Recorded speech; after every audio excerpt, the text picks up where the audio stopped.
সেই সময় সেই রাত্রেই নির্দেশ এসেছিল সমস্ত পার্টি অফিস ভেঙে গুড়িয়ে দাও সিপিএম।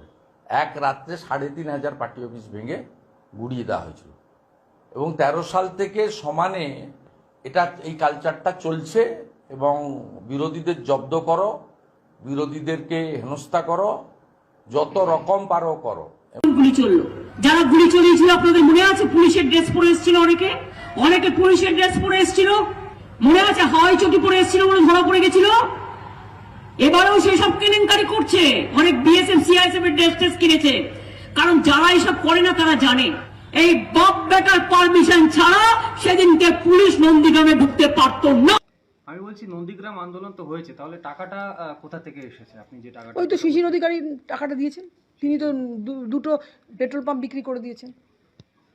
একটা মানুষ ফান্ডিং না করলে তো আপনি অত অস্ত্র অত জিনিসপত্র পাবেন কি করে? মানুষকে অত খাওয়াবেন কি করে?